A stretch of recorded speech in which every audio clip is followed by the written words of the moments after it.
я плачу, просто плачу. Да, и как жестоки бывают иногда родители, которые не хотят уважить чувства своих детей. Некоторые даже умирают от любви по этому случаю.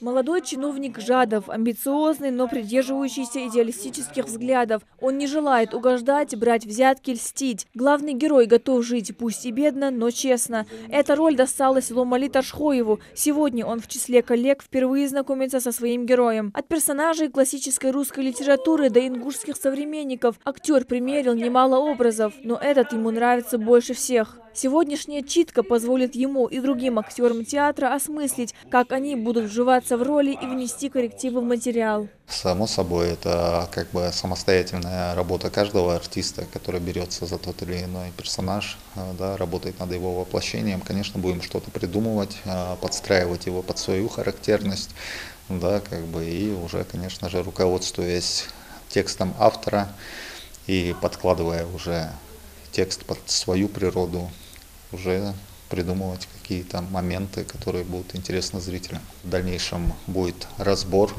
материала, разбор образа, и уже из этого будем выстраивать некоторую характерность относительно своего персонажа. Первое ознакомление с сюжетом проходит под зорким взглядом режиссера Русского государственного музыкального драматического театра Ахмеда Льянова. Он тоже играет в спектакле. Ему предстоит сыграть Вишневского, дядю Жадова, полную противоположность племянника. У них общие цели, но разные пути их достижения.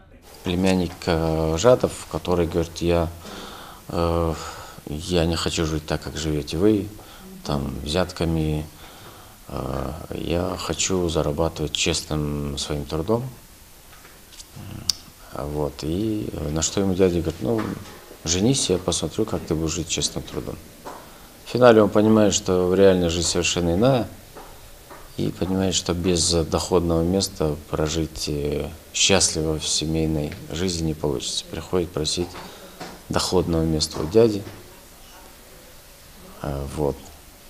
Но, возможно, это какой-то внутренний слом у человека, потому что он практически всю пьесу говорит, я никогда не буду такой, как вы, я всегда буду жить своим трудом. Мне не нужно от вас этого доходного места, но в финале он все равно приходит к этому. И в финале узнает, что все-таки у дяди, оказывается, уже, так как он обходил законы, на него завели дело уголовное, и практически у дяди ничего нет. В коллективе есть и новенькие. Сабина Карахоева начала актерскую деятельность год назад.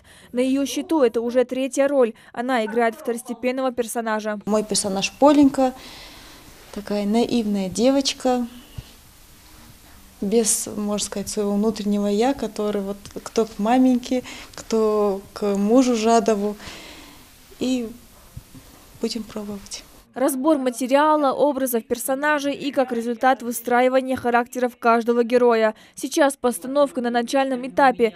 Проект представлен в рамках Года культурного наследия народов России и реализуется по национальному проекту «Культура». За его реализацию отвечает Микаэл Базоркин. Сложно театру называться в полной мере этого слова профессиональным, если он постоянно не находится в тонусе, постоянно не совершенствуется актерский состав, постоянно не развивается. У нас в параллели еще к репетициям добавляется повышение профессионального мастерства. То есть все актеры наши регулярно перед репетиционным процессом должны разминаться. Они приходят, занимаются сценической речью, они занимаются вокалом, они занимаются хореографией. И это обязательно. Это обязательно, потому что, когда мне говорят, мы же не федеральный театр, мы же там не московский театр, а почему мы должны смотреть на то, где хуже? А почему мы не должны, это обязанность артиста повышать свой профессиональный уровень. И поэтому я так думаю, что этот спектакль вкупе с этой разминкой предварительной и так далее должен быть очень сильным. И Ахмед хороший режиссер, который набил уже себе руку на подобном материале, это далеко не первая его работа. Он уже глубоко внутри процесса.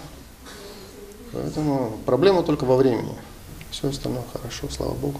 Следующий этап репетиции. Каждый день актеры будут оттачивать мастерство на сцене, еще ближе знакомясь со своими героями. Ингушский зритель доходное место увидит впервые. Премьера спектакля намечена на конец ноября. Фатима Ужахова, Асхаб Белакиев, Новости 24.